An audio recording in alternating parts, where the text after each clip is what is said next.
So hello everyone, my name is Ayush और आज के लेक्चर में हम लोग यहाँ पर थोड़े से कॉम्प्लेक्स साइड पे मूव करेंगे इलेक्ट्रिक फील्ड के अंदर। और यहाँ पर कुछ अच्छी प्रॉब्लम्स और यहाँ पर जो बचा हुआ पार्ट है डिस्क एंड आपका हेमिस्फेयर का, उसको सॉल्व करेंगे। ओके, सो इलेक्ट्रिक फील्ड जो आपका मैंने अभी पिछले वाले वीडियो के अंदर बताया था, वो आपको बताया था किसकी, रॉड की वजह से और रिंग की वजह से। अब यहाँ पर थोड़ा आगे बढ़ते हैं और यहाँ पे मैं आपको सिखाऊंगा आज, ठीक है, electric field due to disc. ठीक है, अब देखो एक चीज समझो, डिस्क के अंदर का जो सिस्टम है ना, वो आपका पूरा पहले से सेट है। सेट होने का मतलब ये है कि भाई आपका जो हमेशा डिस्क के लिए कोई भी डेरिवेशन हो, चाहे वो इलेक्ट्रिक फील्ड की हो, चाहे वो यहां पर आपके सामने सेंटर ऑफ मास की हो, चाहे वो यहां पर आपके सामने मोमेंट ऑफ इनर्शिया की, तो उसके अंदर एक सेट ऑफ सिस्टम है एलिमेंट लेने का, वो हमेशा हर जगह सेम ही होता है। ओके, तो यहां पर भी क्या करना है, सबसे पहले आपको ये समझना है कि भैया जो डिस्क होता है, ठीक है, जो आपका डिस्क होता है वो किससे बना हुआ होता है, वो बना हुआ होता है यहाँ पे इनफाइनाइट नंबर ऑफ रिंग्स से। क्लियर है ये बात? मतलब बहुत सारे इनफाइनाइट नंबर ऑफ छोटी छोटी पतली पतली रिंग्स को जोड़ा जाए तो यहां पर एक डिस्क बन जाएगा। ठीक है, अब अगर ये समझ में आ गई आप बात आपको कि भैया इनफाइनाइट नंबर ऑफ रिंग से बना होता है, तो अब यहां से आप ये समझ सकते हो कि अगर मैं बोलूं या पूछूं आपसे कि मेरे सामने एक डिस्क है, ध्यान से देखना, मेरे सामने यहां पर क्या है, एक डिस्क है। ठीक है, अब इस डिस्क को कलर कैसे करें, इस डिस्क को कलर कैसे करें, चलो कलर नहीं मान लेते हैं, डिस्क है। ठीक है, लिखा हुआ है डिस्क है तो डिस्क ही होगा। ओके, अब हम क्या करेंगे, इस डिस्क की वजह से इस पी पॉइंट पर, ठीक है, ये डिस्क ऐसे दिख रहा है पर ये डिस्क ऐसे है, और इस पी पॉइंट यहां पर मैं आपसे इलेक्ट्रिक फील्ड पूछूंगा डिस्क की वजह से जो हमें निकालनी है। ठीक है, अब गिवन क्या है, गिवन ये है कि भैया इसकी चार्ज डेंसिटी सिग्मा है जो कि क्यू बाई ए के बराबर है। ठीक है, अब हम करेंगे क्या, हम सिंपल से काम ये करेंगे कि हम यहां सेंटर से, ठीक है, स्मॉल आर डिस्टेंस पर जाकर एक छोटी सी पतली सी, ठीक है, छोटी सी पतली सी यहां पर रिंग को काटेंगे जिसकी थिकनेस यहां पर होगी डी आर। ठीक है, ध्यान से देखना, एक छोटी सी रिंग को काटेंगे। ठीक है, अब आपको एक इंफॉर्मेशन जरूरी है समझना कि भैया रिंग की वजह से आपका किसी भी, ठीक है, पी पॉइंट पे जो इलेक्ट्रिक फील्ड आती थी वो आती कितनी थी, वो आपकी आती थी यहां पर E is equal to k q x upon में अंडर रूट तो नहीं था, x square plus are square की पावर 3/2। जहां पर ये डिस्टेंस एक्स होती थी, ये डिस्टेंस क्या होती थी, आर होती थी, रेडियस होती थी। बस अगर आपको इतना पता है तो यहां से काम हो जाएगा, बस कुछ नहीं करना है यहां पे। अब आपको पता है इस रिंग के ऊपर जो छोटी सी रिंग काट, इसका चार्ज कितना होगा, डी क्यू। और इस रिंग के एरिया की बात करता हूं तो एरिया समझो, क्योंकि इसका रेडियस जो है, रेडियस स्मॉल आर है, तो यहां पर एरिया जो होता है लेंथ इंटू ब्रेथ होता है, तो लेंथ जो आएगी वो आ जाएगी 2 पाई स्मॉल आर। और क्योंकि डी आर की थिकनेस है, अगर इसको मैं स्ट्रिप या फिर इस रिंग को काट के सीधा करूं रिंग को काट के, तो रिंग को काट कर मैं सीधा करता हूं तो बताओ ये लेंथ कितनी हो जाएगी, 2 पाई आर। और ये जो थिकनेस दिख रही है वो कितनी हो जाएगी, यहाँ पे डी आर हो जाएगी। ओके, तो ये डॉट डी आर इसका क्या हो जाएगा, रेडियस। अब यहां से अगर मैं इसका सिग्मा लिखना चाहूं तो सिग्मा होता है क्यू बाई ए के बराबर, और ये आपका डी क्यू अपॉन में 2 pi R dot D are के बराबर भी होगा। सिंपल सी बात है, तो यहां से जो डी क्यू चार्ज है उसकी वैल्यू हो जाएगी sigma 2 pi R dot D are. अब ये समझना बहुत जरूरी है आपके लिए, क्योंकि यहीं से तो पूरा गेम बना है आपका रिंग का, डिस्क का। ठीक है, अब देखो करना क्या है हमारे सामने, ठीक है, हमारे सामने बस इतनी सी बात है कि अब ये जो छोटा सा आपका पूरा सेटअप है डिस्क वाला, इसको हमें कुछ नहीं करना, बस इसमें ऐसे रखना है। ठीक है, हमने ऐसे रखा, ये जो पतला सा हमने रिंग काटी थी ऐसे वाली, ठीक है, ये हमने ऐसे रखी। अब हमारे सामने यहां पर एक्स डिस्टेंस की दूरी पर, ठीक है, हमें एक्स डिस्टेंस की दूरी पर इस छोटे से रिंग की वजह से हमें पता करना है इलेक्ट्रिक फील्ड कितनी होगी। ओके, और ये इलेक्ट्रिक फील्ड सेम उसी तरीके से निकलेगी जो हम यहाँ पे बड़े रिंग की वजह से निकालते थे। तो यहां पे डी क्यू की वजह से छोटी सी इलेक्ट्रिक फील्ड डी बनेगी जिसका नाम होगा के डी क्यू। ठीक है, फिर एक्स अपॉन में एक्स स्क्वायर, क्योंकि आपको पता है जो रिंग का डिस्क का रेडियस कितना है, स्मॉल आर, ये हो जाएगा x square plus are square का होल पावर 3/2। चलो वैल्यू पुट करते हैं डी क्यू की, जो तो डी क्यू की वैल्यू पुट करेंगे sigma dot 2 pi R dot D are, और उसके साथ यहां पर है एक्स, और नीचे जो आपका बचेगा वो बचेगा x square plus are square की पावर 3/2। ठीक है, एक चीज यहां पे मैं करूंगा, आप समझिएगा उस चीज को कि भाई मैं इसको एक एंगल अल्फा दे देता हूं। ठीक है, अभी ये अल्फा क्यों दे रहा हूं मैं बताऊंगा आपको। और आपको पता है ये जो लेंथ है वो कितनी है आपकी, r square plus x square. ठीक है, बस थोड़ी देर के लिए आप समझ जाएंगे अभी ये मैंने क्यों किया। ठीक है, अब देखो यहां पे जब मैं इस छोटे से रिंग की वजह से मैंने लिखा अब मुझे क्या करना पड़ेगा, इंटीग्रेट करना पड़ेगा इलेक्ट्रिक फील्ड निकालने के लिए। तो मैंने क्या किया, डीई लिखा, यहां लगा इंटीग्रेशन का साइन, यहां लगा इंटीग्रेशन का sine, K sigma 2 pi R dot D R X upon में X square plus are square की पावर 3/2। अब इसमें से बताओ, हम dr के रिस्पेक्ट में इंटीग्रेट करें तो सबको हम बाहर ले लेंगे, बाकी सबको जो कांस्टेंट है उनको बाहर ले आएंगे, तो ये तो e बन जाएगा, और यहां पे कांस्टेंट टर्म कौन से, k सिग्मा 2 पाई x, और यहां पर आपके सामने नीचे तो कोई कांस्टेंट बचेगा नहीं, ऊपर बचेगा r डॉट dr, और नीचे बचेगा x square plus are square की पावर 3/2। अब जरा मुझे बताओ, छोटी छोटी रिंग कहां तक फैली है, लिमिट हमें रखनी है। ये छोटे छोटे रिंग अगर देखा जाए तो जीरो से लेकर कैपिटल आर इसका रेडियस जो है, ठीक है, जीरो से लेकर कैपिटल आर इसका जो रेडियस है, अगर वहां तक की बात करेंगे तो ये लिमिट चढ़ जाएगी डीआर की, जीरो से लेकर कैपिटल आर। ओके, अब ये करने के बाद आप सिंपल सा यहां पे डेरिवेशन को आगे बढ़ा सकते हो। तो यहां जब आगे बढ़ेंगे तो आप देखो यहां पे कैसे इसको डेरिव करोगे, इसको डेरिवेशन कैसे करोगे, इसका इंटीग्रेशन कैसे करेंगे, ये समझना है हमें। तो इंटीग्रेशन समझने के लिए क्या करेंगे यहां पर, ठीक है, थोड़ा पहले इसको ऊपर करते हैं, ठीक है। अब इंटीग्रेशन समझने के लिए क्या करेंगे कि सबसे पहले हम नीचे वाले को टी मान लेते हैं। हमने क्या किया, r square plus x square को हमने टी मान लिया, ठीक है। तो अगले स्टेप में क्या लिखूंगा मैं, देखो के सिग्मा, एक काम करते हैं इसको सॉल्व कर लेते हो तो हमारा सॉल्व हो जाएगा। के की वैल्यू 1/4 पाई एप्सिलॉन नॉट, ये 2 पाई ने 2 पाई को मार दिया नीचे, तो ये बच गया सिग्मा अपॉन में नीचे 2 एप्सिलॉन नॉट। ओके ओके, और यहां पर जो अंदर बच रहा है, बच रहा है आर डॉट डी आर, और यहां पे क्योंकि मैंने इसको टी लेट किया, टी की पावर 3/2। अगर मैं इसको डिफरेंशिएट करता हूं तो देखो डी आर ये बन जाएगा 2r dr, x तो है कांस्टेंट, हो जाएगा 0 is equal to what, dt, मतलब कि r है। ओके,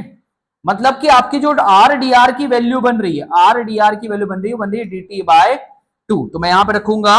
सिग्मा अपॉन में 2 एप्सिलॉन नॉट, इंटीग्रेशन में यहां पर dt बाय, और क्योंकि यहां पे 2 आ चुका है तो नीचे मैं 2 लिखूंगा, t की पावर 3/2। ओके, अब यहां पर आपको पता है टी की पावर 3/2 का डिफरेंट इंटीग्रेशन क्या होगा, टी की पावर 3/2 का इंटीग्रेशन होगा, ठीक है, माइनस का, क्योंकि ये ऊपर चला जाएगा, ठीक है, टी की पावर माइनस का 3/2 प्लस 1 अपॉन में माइनस का 3/2 प्लस 1, तो कितना हो जाएगा, टी की पावर माइनस हाफ अपॉन में यहां पे माइनस हाफ। ओके, पर इसकी लिमिट चढ़ी कहां से कहां तक, जीरो से लेकर कहां तक, आर तक, तो हम उसको रखेंगे अभी यहां पे, तो इसको उठा के पटकते हैं यहां पे, ठीक है। तो यहां पर आपके सामने जब हम इसको पुट करेंगे तो हो जाएगा सिग्मा अपॉन में 2 एप्सिलॉन नॉट, और इंटीग्रेशन में आपका सीधे सीधे मैं लिखूंगा यहां पे 1/2 तो है, मैं 1/2 लिख रहा हूं यहां पे, और उसके साथ यहां पे 1 अपॉन में टी की पावर 1/2, और यहां पे नीचे भी देखो मल्टीप्लाई के फॉर्म में माइनस का 1/2 है। तो एक काम करता हूं, इसको इससे काट देता हूं, ठीक है, ये जो माइनस का 1/2 था। अब मैं आगे टी की वैल्यू उठा के पुट करता हूं, तो देखो यहां पे जब मैं सिग्मा अपॉन में 2 एप्सिलॉन नॉट लिखूंगा और यहां पे टी की वैल्यू को उठा के पुट करूंगा, तो ये हो जाएगा माइनस का 1 अपॉन में टी की वैल्यू क्या थी, r square plus x square की पावर 1/2, और टी की वैल्यू कहां से कहां तक, जीरो से लेकर कैपिटल आर तक, ठीक है। टी की वैल्यू नहीं, मतलब कि इसकी लिमिट जो हमने ली थी स्टार्टिंग में, टी की वैल्यू नहीं, लिमिट जो ली थी डीआर की। ओके, अब जब ये समझ में आ गया तो वापस से हम वही प्रोसेस पे आएंगे, सिग्मा अपॉन में 2 एप्सिलॉन नॉट, और ये हो जाएगा आपका, जब लिमिट चढ़ाओगे अपर लिमिट लोअर लिमिट को माइनस करोगे तो देखो ये सीधे सीधे यहां बन जाएगा 1 अपॉन में, ये माइनस का है, ठीक है, ये प्लस का है, 1 अपॉन में माइनस का आर स्क्वायर प्लस, आर की जगह तो चढ़ाना है भाई, capital r square plus x square under root में, और माइनस ऑफ माइनस, इसकी जगह जीरो चढ़ाएंगे तो एक्स स्क्वायर रूट के अंदर है, ठीक है। अब देखो ये प्लस हो जाएगा, ठीक है, और डब्बा खुल जाएगा पूरे तरीके से, तो यहां बन जाएगा सिग्मा अपॉन में 2 एप्सिलॉन नॉट, और एक चीज में गलती कर रहा हूं, यहां पर आपके सामने ऊपर एक्स था, एक्स में पूरा भूल गया यहां से, ठीक है, ये एक्स था यहां पे, तो हर जगह एक्स एक्स रहेगा, यहां भी एक्स है, ठीक है, यहां पर भी एक्स है, यहां पर भी एक्स है, यहां भी एक्स है, यहां भी एक्स है, यहां भी एक्स है, और यहां भी एक्स है। ओके, तो कितना हो जाएगा बताओ, इधर आएगा तो हो जाएगा 1/x माइनस का 1 अपॉन में r square plus x square, किसके अंदर, रूट के अंदर। अब इस x को अंदर मल्टीप्लाई कर दो, जब x को अंदर मल्टीप्लाई करोगे तो इधर करता हूं मैं, यहाँ पे x को जब अंदर मल्टीप्लाई करोगे तो भाई सिग्मा अपॉन में 2 एप्सिलॉन नॉट, x को मल्टीप्लाई x बाय x क्या हो जाएगा 1 माइनस x अपॉन में रूट के अंदर x square plus are square. अब मैंने देखो अभी ऊपर आपको बोला था कि कॉस अल्फा नाम का मैंने यहाँ पे एक एंगल लिया है, ठीक है। अब देखो ये कॉस अल्फा बन क्या रहा है, अगर मैं यहाँ पे कॉस अल्फा लिखूं, ठीक है, अगर मैं यहाँ पे कॉस अल्फा लिखूं तो कॉस अल्फा देखो ये किसके बराबर है, आपका बेस अपॉन में हाइपोटेनस, और यहां पर आप जब नीचे देख रहे हो तो ये भी देखो बेस अपॉन में हाइपोटेनस का काम कर रहा है, क्योंकि जो बड़ी सी आपकी डिस्क होगी, ध्यान से देना, जो बड़ी सी आपकी डिस्क होगी उसका जो रेडियस होगा यहां पर अगर r है, सेंटर से डिस्टेंस x है, और ये एंगल अगर अल्फा बन रहा है, तो ये कितना हो जाएगा r square plus x square. तो यहां से सिंपल सा जब आप cos अल्फा लिखोगे तो cos अल्फा होता है बेस, क्योंकि बेस होता है x, नीचे अल्फा, और ये हो जाएगा hypotenuse r square plus x square. तो सिंपल सा इलेक्ट्रिक फील्ड जो आएगा वो आएगा सिग्मा अपॉन में 2 epsilon not 1 minus cos alpha. Okay, और ये फॉर्मूला आपके जेई के लिए, स्टूडेंट्स के लिए काफी इंपॉर्टेंट है, क्योंकि इससे क्वेश्चन अच्छे अच्छे बनते हैं, ये फॉर्मूले से क्वेश्चन बल्कि आसान हो जाते हैं। ओके, समझ में आया ये? ठीक है, तो चलो अगर ये रिंग की प्रॉब्लम समझ में आ गई है तो अब आगे मूव करते हैं यहां पर, ठीक है, अगले सेशन के अंदर, जिसका नाम है electric field due to the disc. Disc लिख रहा हूं, ठीक है, वो डिस्क था, सॉरी रिंग बोल दिया मैंने, वो पिछला डिस्क था। ठीक है, ये आपका हो गया मैं बोलता हूं यहां पे हेमिस्फेयर, ठीक है, और वो भी कौन सा वाला, हॉलो, ठीक है, हॉलो हेमिस्फेयर। ठीक है, अब देखो हॉलो हेमिस्फेयर की क्या बात होगी यहाँ पे। पहली बात तो हॉलो हेमिस्फेयर बना लेते हैं यहाँ पे, ठीक है, देखिए अपने शेप्स में हॉलो हेमिस्फेयर है क्या, हॉलो हेमिस्फेयर है। ठीक है, देखो यहाँ पे ये हमारा हॉलो हेमिस्फेयर है। ठीक है, मैंने यहाँ पे हेमिस्फेयर को ड्रॉ किया। अब इस हॉलो हेमिस्फेयर की बात देखो यहाँ पे कि भाई हॉलो हेमिस्फेयर का यहाँ पर ये रेडियस जो है, ठीक है, एक काम करते हैं 2D में यहाँ पे लाइंस ले लेते हैं। इसका जो रेडियस जो है वो कितना है यहाँ पर, इसका जो रेडियस यहाँ पर है वो कितना है, यहाँ पर r है। ठीक है, अब करेंगे क्या हम लोग यहाँ पे, हम लोग यहाँ पे बस इतना काम करेंगे, इसके कंपोनेंट का जो तरीका है वो ये है कि भाई हमने क्या किया, थीटा पे जाके पहले इसको मैंने हाफ से डिवाइड किया। ठीक है, ध्यान से देखना, यहां पे हम थीटा पे गए और डी थीटा नाम का एक चौड़ा सा स्ट्रिप लिया। ठीक है, ये हमने थीटा पे गए और डी थीटा नाम का चौड़ा सा स्ट्रिप लिया, और इससे यहां पर एक पूरा का पूरा सर्कल ड्रॉ कर लिया। ये एक स्टैंडर्ड आपका तरीका होता है एलिमेंट निकालने का। ठीक है, अब एक चीज समझो यहां पे कि जब हम इसको काटेंगे यहां पे देखो वापस से आपको एक रिंग मिलेगी छोटी सी, समझ में आई बात, और वो छोटी सी रिंग का जो आपका रेडियस होगा, क्योंकि आपको पता है ये इसका रेडियस हो जाएगा। ठीक है, यहां पर अगर देखा जाए तो यहां पर इस रिंग का रेडियस जो भी है ये यहां पर इसका रेडियस हो जाएगा। ठीक है, अगर ये r है तो इसका रेडियस जो हो जाएगा वो हो जाएगा r साइन थीटा, और ये जो लेंथ है इसके सेंटर से यहां तक की, ध्यान से देखना,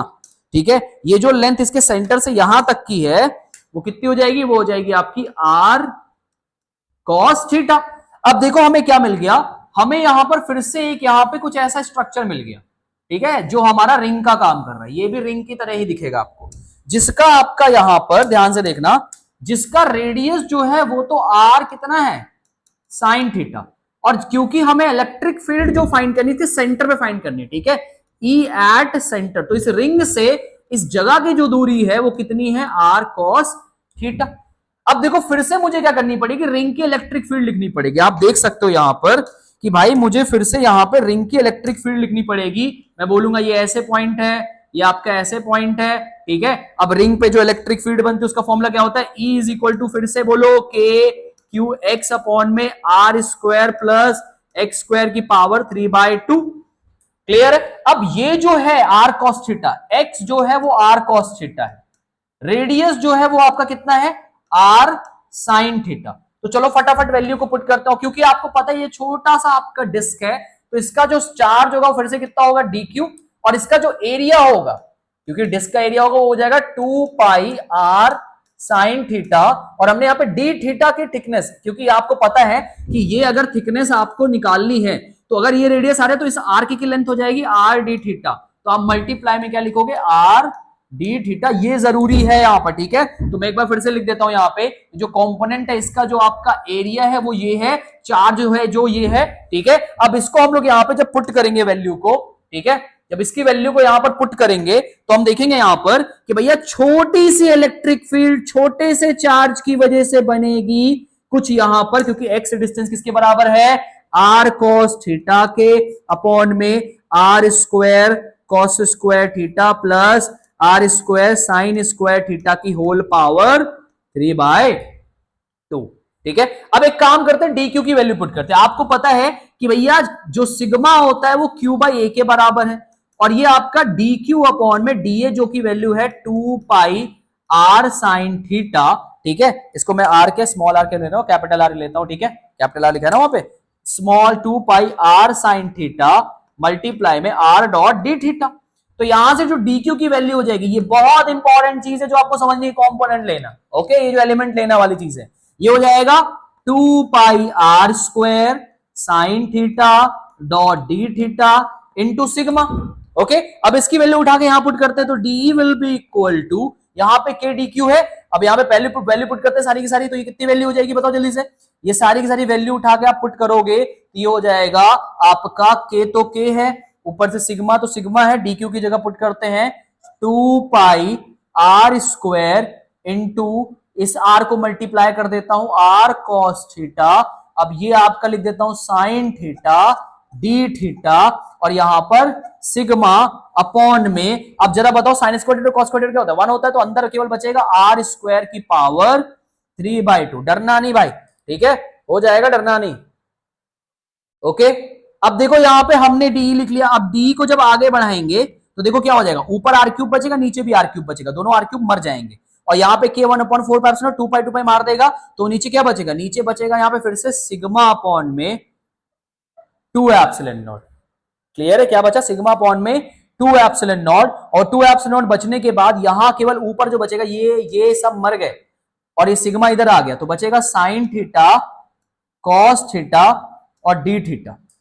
समझ गए, और इसको करना है इंटीग्रेट। अब इंटीग्रेट कहां से कहां करना है, अब आप देखो यहां पे ध्यान से, थीटा के टर्म्स में इंटीग्रेशन है, तो अगर यहां से शुरू करता हूं मैं, ये पूरा एलिमेंट लेना, तो यहां से शुरू करूंगा, यहां से काटते काटते जब ये घूमता जाएगा तो सारा पूरा जो हेमिस्फीयर वो यहां पे ट्रैवर्स हो जाएगा, पूरा कवर हो जाएगा, और कवर करने के लिए कहां से कहां तक एंगल बनेगा, 0 से π/2 तक, तो 0 से π/2 तक अगर मैं एंगल लूंगा यहां पे, तो आप देखो कि भाई ये एंगल आपका कितना है 0, ठीक है, ये एंगल कितना है π/2,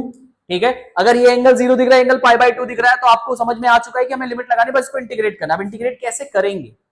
सबसे बड़ा सवाल तो ये है, तो एक काम करते हैं, इसको 2 से मल्टीप्लाई करते हैं, इसको यहां पे 2 से मल्टीप्लाई करते हैं, ठीक है, क्योंकि यहां पर 2 sin थीटा cos थीटा बन गया है, तो2 sin थीटा cos थीटा जो होता है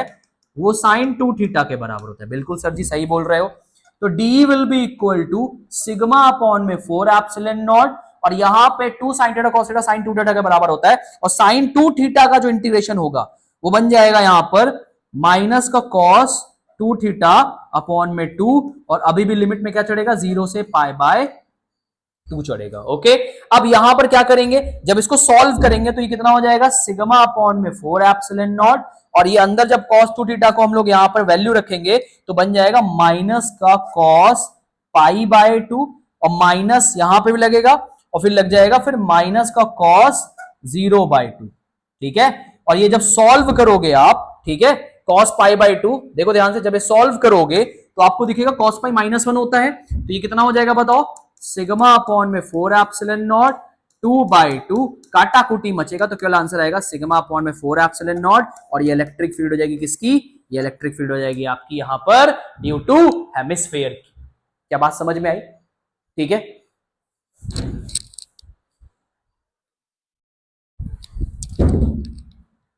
तो भाई ये आपका जो इलेक्ट्रिक फील्ड का सेक्शन है